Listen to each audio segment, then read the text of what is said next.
You really came for me after I said the 2010s were the worst era for fashion, and while I don't retract that statement, I do agree that there were a lot of great trends from that time. Not to mention a lot that I think have an opportunity for a rebirth and or have already made their return, like the peplum or business casual to the club. And personally, I'm kind of holding out for the statement necklace revival. So today's going to be a continuation of my lore series. I've been going year by year talking about everything that happened in beauty and beyond. I have done 2013 through 2020. But I'm not gonna lie, when I got to 2012, I was kind of struggling because so much of that year felt really redundant to things I'd already covered in 2013.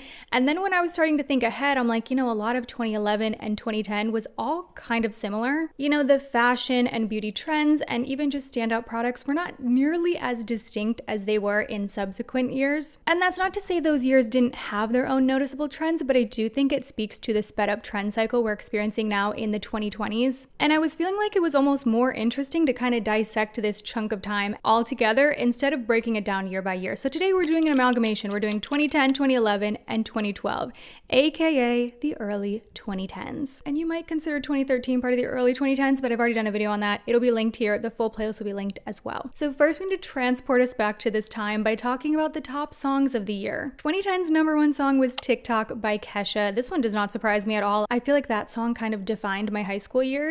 The top song of 2011 was Adele's Rolling in the Deep, and 2012 was Gautier, Somebody That I Used to Know. I feel like those songs are starting to get old enough that I'm starting to like them again. There's something about a song or a fashion look or anything being too recent in the past where I'm kind of over it, but then they get to a point where I'm kind of craving them again, and I feel like those songs are starting to get there for me. What else was happening pop culture wise? These were the Jersey Shore years. Okay, the show technically started in 2009, but it was definitely going strong in these years. And fun fact, over the summer I went with my friends to the Jersey Shore, like specifically the area the show was filmed, and we did a tour of the Jersey Shore house. Yes, you can do that when you're there. Basically connected to the store that they work at, so you go into the store and then you go up through and you go into the house. And it was an interesting moment because you realize how different things look on television than they actually looked in person. Like when you get in there, it's just a normal house. And I mean, on the show, to be fair, it also looks like a normal house, but even like the confessional room looks so different on TV versus sitting in there and you're like, okay, this is like a tiny little closet area. These years, we were also deep in the midst of the Twilight era, and actually a surprising fact for me being a 32-year-old millennial, I watched Twilight for the first time last year. Also in 2012,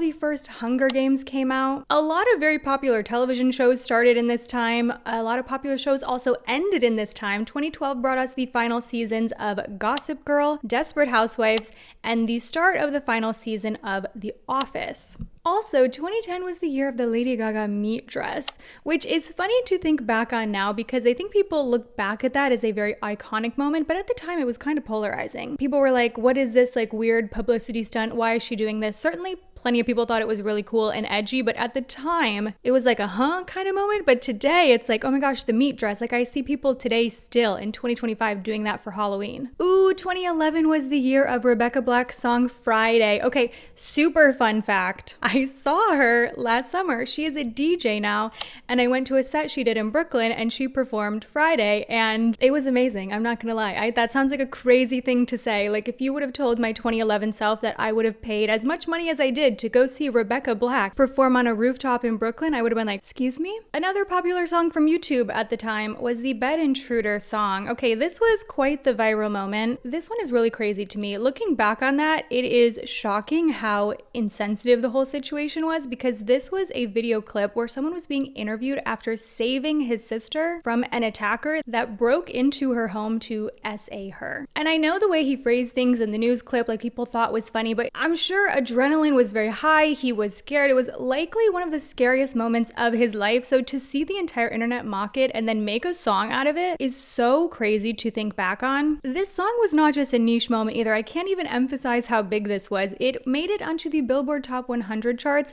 and it went platinum. That really speaks to how popular autotune was at the time and just like creating songs out of random video clips. Like this was certainly not the only one, but it was arguably one of the most popular. Oh my gosh. Also on my list under like pop culture phenomenons of this era, planking.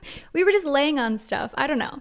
Couldn't tell you what that was about, but it was big. Now that I've mentally transported you, I really want to zoom in, talk about beauty and fashion trends of the time, talk about the beauty products that launched, what we were doing, what we were wearing, because like I said, some of it I think is going to come back. A lot of it already has come back. And I will say one 2010s trend I've actually enjoyed seeing the return of is the ballet flat. Now this started a little bit prior to this era, but it was definitely still popular between the years of 2010 and 2012. And it's something I was personally obsessed with in 2011. And I am back wearing them again today, which is actually going to lead us into today's sponsor. I am someone that walks a lot, okay? I live in New York City. I walk minimum 10,000 steps a day, but like usually more than that. So having a comfortable shoe that will not give me blisters is very important to me. The problem is though, I don't normally love a sneaker, but what I have been loving is a sneakerina. Half ballet flat, half sneaker. These are from Vivaya. This exact shoe, their Yancy style, has been seen on Bella Hadid multiple times. And I brought this shoe with me on my recent trip to Barcelona where I was walking minimum 20,000 steps a day. A couple days I passed 25,000. And let me tell you, I did not get a single blister. The shoe has a very flexible design to it. You can fully bend it in half. And then the back heel part has this scrunch design. So it's never rubbing on the back of your heel because for me, like that's where I'm always getting a blister. I love a comfy shoe, but like I said, it's hard to find a comfy one that I also think is cute. So I've been loving this style. I'm also a huge ballet flat girl though. So I've been loving their Margot Mary Jane as well. I picked out the red style because I love a pop of color from my shoe. Both of these styles are super versatile. You can dress them up, dress them down. They're also fully machine washable, which is great because I got my Yancy sneakers very dirty on my trip, but the whole time I was like, it's fine. I'm just gonna throw them in the wash when I get back. Vivaya gave me a discount code where you can get between 10 and 30% off depending on how many pairs you're buying. That code is valid through December 2nd, and let's get back into it. Now, I think a lot of the reason we really romanticize this era is that it was the last time, like pre-social media, pre-tech boom. Actually, a lot of the most popular apps of today came out in these years. Also, the iPad launched in 2010, as well as Instagram, 2010, that came out. I will say, not everyone joined Instagram right away. Like that's the case with most apps. They don't blow up initially. Some do, but I went back to look when I personally joined Instagram. I went through my archive. My very first Instagram post was in 2012, and I will embarrass myself here and I will show it. I posted a photo of my cereal. I looked back on that, it had 1 like. Also, everything had like a really strong like blue filter on it. The following year, 2011, Snapchat launched. 2011 was also the year Spotify launched in the US. And by 2012, Spotify's growth really exploded and they had reached 20 million active users. So I was going back and watching a ton of YouTube videos from 2010 through 2012, and I was kind of just being reminded of different content themes at the time, things that you really wouldn't see today that were very big then. And in makeup tutorials, it was always a celebrity recreation. And they were very specific too. It wasn't just general, like doing Selena Gomez makeup. No, it was like Selena Gomez at the 2011 VMA after party, like a very specific snapshot people wanted to see the tutorial of. Also, random content themes. I was seeing swap boxes between different creators and oh my gosh, a what's in my bag video. Obviously, that style of content still exists today, but not to the same appetite that we had for it in the early 2010s. Like I was sad for a what's in my bag video. Also at this time, creators were rarely going by their full names or their real names. They had interesting screen names, okay? Like Ingrid Nielsen, original name was Miss Glamorazzi. She was my favorite. She was like my OG, loved her. Jackie Ina, love her. Her original name was Lil Pumpkin Pie 05. Like everyone had random names and they usually had random letters in them as well, like Stila Babe 09. Another thing I noticed that I wanted to call out when I was looking back on these older videos was the times that creators would interact with their audience through the description box, which you rarely see today. I was seeing this in a lot of videos from creators, like maybe someone would mention something in the comments or a certain comment would be popular, so they would update the description box to say it, which seems bizarre today because like I said, no one would do that, but that's because now we have other options to communicate with our audience. Like you can do a pinned comment now that did not exist at the time. Now I could put something on my community tab that didn't exist at the time, not to mention all these supplementary social platforms that you could interact with your audience on. Like you couldn't just go on Instagram and post something on your story at this time. You couldn't really give a real-time update in 2010 through 2012 the way that you could today. So creators were using the description box to like update different things in a way that you really wouldn't see today. Okay, I want to talk about makeup products that launched, and then I really want to talk about trends, okay? But we have to talk about the Naked trilogy because this changed beauty, okay? This is going to sound so dramatic, and through a 2025 lens, you're going to be like, Kelly, you're kidding. But in 2010, when the original Naked palette came out, it was revolutionary. I know that sounds like comical, like you're laughing. You're like, the Naked palette was revolutionary, this like neutral palette. It was, because you have to picture the landscape in the early 2010s and even like the decade prior to that. What were people using? Single shadows. Singles were really big, especially like MAC singles. If not singles, you were getting like a quad, a trio. You really didn't see big palettes like this, not to mention big neutral palettes like this. Oh, I should have said in the beginning, I was trying to do my eye look kind of inspired by this time. I did a purple eye because I have to say, in this era, like this shade of like plummy muted purple was basically a neutral. Like so many palettes use this color. It was way more common for people to do colorful eyeshadow looks than it would be today. And so to see the Naked palette that was the range of different neutral shades was so appealing to beauty lovers. I don't even think I need to get into like the hype and the allure of the Naked palette series. Like, we know at this point, there's nothing left to say other than like everybody loved it, everybody had to have it. The following year in 2011 was when they came out with the cool toned version, the Naked 2, and they later brought us the Naked 3 in 2013. Makeup Geek launched in 2011, and so did Real Techniques, and I really think of these as some of the original influencer beauty brands. 2011 was also when ILIA came out, one of the original clean beauty brands, and 2012 was when Drunk Elephant was founded. But what I really want to focus on is trends because, like I mentioned earlier in the video, products were loved for longer. Things weren't hot today and old tomorrow the way they are now in the 2020s. We were using and loving the same products for a longer period of time, so I don't feel like there were as many standouts that I really identify with every year. It was like in this chunk of time, people were loving these types of products. But I'll also just say, in this era, it was less about the product and more about the technique. And that's really clear when you watch older makeup tutorials. They'll just say like, then take a purple eyeshadow, then take a this. It was less about the reviews, the products, the consumption, and more about the technique and the application. And I think a big part of that really is that people didn't have as much access to learning how to apply makeup at the time. Like we were getting these tutorials for the first time. Whereas flash forward to today in 2025, we've had access so much longer that a lot more people know how to do makeup. They don't need as many steps, as many tutorials. And I think that's a big factor for that evolution. But what were we wearing? Okay, the most interesting thing for me that was like really standing out when I was watching these old tutorials was that the brows were arched, okay? And I'm fond of an arched brow. Let me start there. I have a bias towards it. I mentioned this in my Trends That'll Age Like Milk video. If you haven't seen it, it was really about what trends I would identify as like this period of time. You know, what are like the mid 2020s? Like what are the trends I'll associate with that time? And one thing I said was the flat eyebrow or the straight eyebrow. And to be fair, so many people naturally have a straight eyebrow, and that is not what I'm referring to. If your eyebrows are naturally straight, I'm not suggesting you're following a trend. What I am suggesting is that a lot of people that don't naturally have that eyebrow shape have adapted their brows to fit that because it's what's very popular today. A lot of that is inspired by Asian beauty trends, by just like a general K-beauty influence. Like there are a lot of factors here, but when I think of brows today, they're very straight.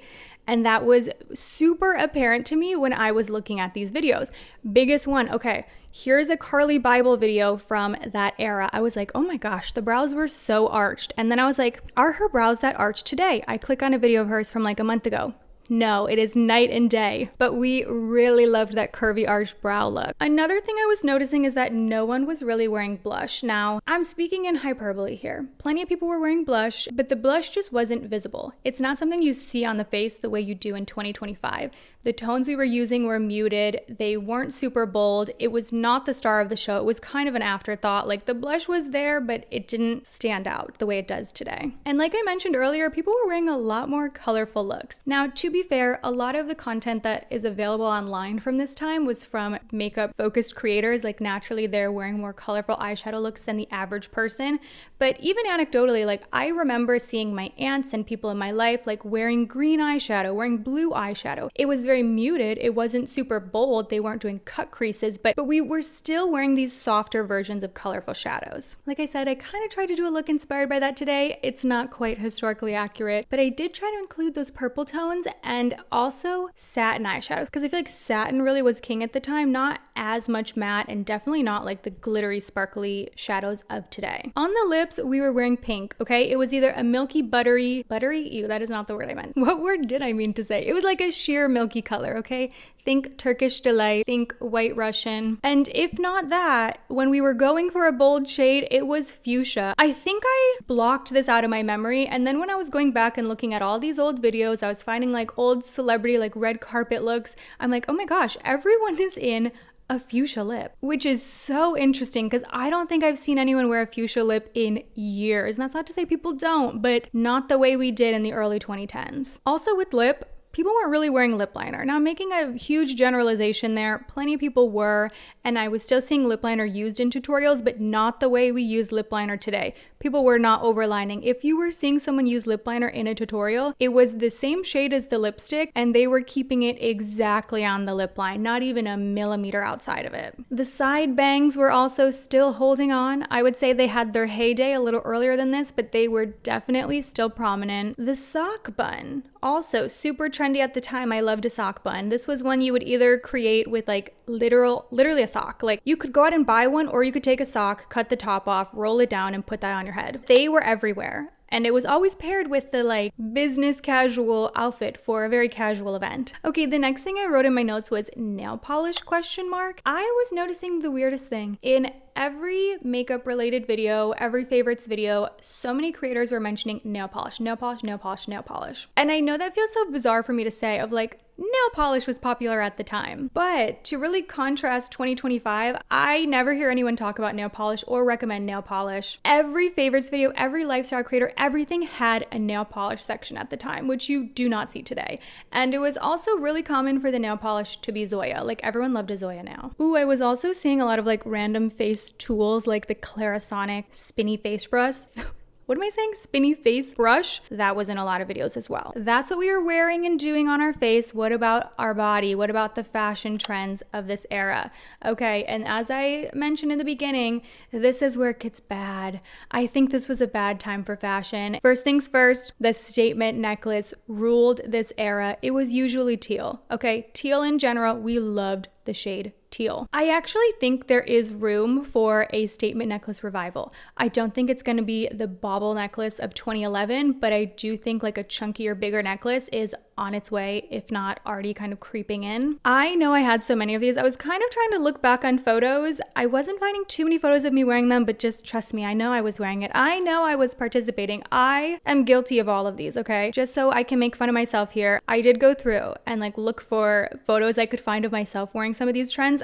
I couldn't find too many. I feel like I didn't document things the same way I do today. Today in 2025, I take a million photos of everything. Not as many back then. You know, I'm making fun of myself here too, okay? But going back to teal, I feel like there were a couple shades that were really big at this time. It was mint, teal, different shades of like bluish green tones, and also coral, and specifically those shades together. And then if you could find them together in a chevron print, even better. I would just say fashion was generally quite colorful at this time in a way that you really don't see in the 2020s. Things are much more neutral today by comparison. Lots of brighter tones, lots of rainbows, obviously the dreaded galaxy print. There were definitely like subgenres and popular niches where colorful looks were not the norm, and instead you were seeing more of this grungy look, more twee. I covered a little bit of that in the 2013 video, so I don't want to get redundant, but something that I would say had a lot of mass appeal was just a very colorful clothing item. And again, usually like coral or teal. Also, skinny jeans were still super popular at this time. And again, going back to the popularity of bright colors, colorful skinny jeans even more. Like I remember having so many shades. Like I had like a rainbow of skinny jeans. I don't know if that one will come back. Like a lot of these trends, I'm like, yeah, I could see it. That's not to say I don't think this could be styled in a really cool, chic, modern, fashionable way, but I think the colorful skinny jean has more of an uphill battle than some of these other trends. Just generally speaking, like tight skinny pants were popular, like the American Apparel disco pant, all different types of leggings, printed leggings, galaxy leggings. Oh, scarves. I wrote scarves on my list. That sounds so random because you're like, Kelly, people have always worn scarves. Not the way we did then. We loved a scarf that had no function to it. It was like fully just for fashion. It was not keeping you warm. If anything, you were wearing it in the summer and kind of sweating, but you had to have like this skull print scarf over your V-neck t-shirt. Skater skirts and just like that silhouette in general ruled at this time. Obviously, the tribal print was super popular. The high-low. This is one that I think when done well with the right execution can be really cool and chic, but that is almost impossible to do. Like 9 times out of 10, I think it looks very bad. Very, very challenging to execute that one well. Also, lots of just floral in general, and I recognize that's obviously a classic print, but we really heavily dove into floral in this era. Also, just random quirky accessories. I feel like quirky and adorkable were like popular words and just goals, I guess, at this time. I'm thinking like thick frame glasses, heart-shaped sunglasses, mustache print things, mustache tattoos on your finger. Also lots of hair accessories like feathers in your hair, flower crowns, a little like boho headband, like a lot of festival-inspired looks for everyday wear. And most of the list so far consists of things that I don't really want to see back. I think they were some of the worst offenders of the era,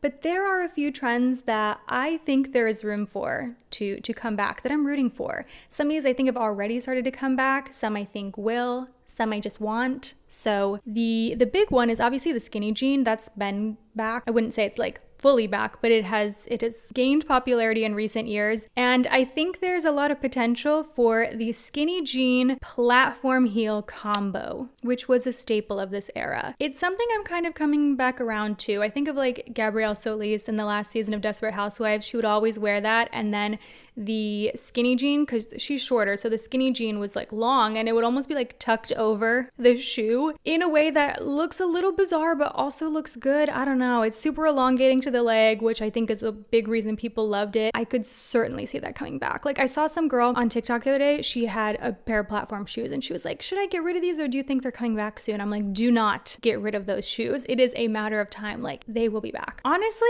in the platform trend in general, everything was a platform shoe, but like a platform heel, I mean. The Jeffrey Campbell Lita shoe and all of its many dupes. Okay, I had this shoe. I'm not gonna lie. I love this shoe. I actually wish I still had it. I know it might technically be out right now, but I don't care. I would wear this so happily. I thought I was like the peak of fashion pairing this with a pair of like shiny leggings, thinking I looked so good. The wedge sneaker. That one I actually don't know if I want to come back, but I do think wedges in general gonna be back pretty soon here. One that has been back for a while now is the peplum. It's definitely executed a bit differently these days, but it has been popular for a while now. In general, a lot of trends from this time were not my favorite, but I do think there's always a way to revitalize something and make it look fresh and modern. I guess the moral of my story as I'm going through my list here is hold on to your stuff because it always comes back. And I remember my mom telling me this when I was younger, and even like this era, there are a lot of 70s influences, and she would say that to me. I would put things on and she was like, oh my gosh, that's back. Like we wore those in the 70s. I can't believe you want to wear that. I remember her always telling me like everything comes back. Like hang on to stuff. If you've got a pair of Jeffrey Campbell Lita boots, guard them with your life. Okay, speaking of everything comes back, I recently bought a digital camera off of eBay. Never thought I would say that. And that was after like digging through my mom's house for my old digital camera. Last time I was there, we were looking everywhere. I'm like, it's gotta be here somewhere. Only to find out, no, it's long gone. So I went on to eBay to buy this one. You could certainly buy a digital camera at the thrift store for less than this. I just was not successfully finding what I wanted, but that's one of those things, if you'd have told my younger self that I would be fighting on eBay for a digital camera, I never would have believed you. What were your favorite trends of the 2010s? Let me know your thoughts down below. I'll have the full lore playlist linked right here. Thank you so much to Vivaya for sponsoring this video, and I will go ahead and see you in my next one. Bye.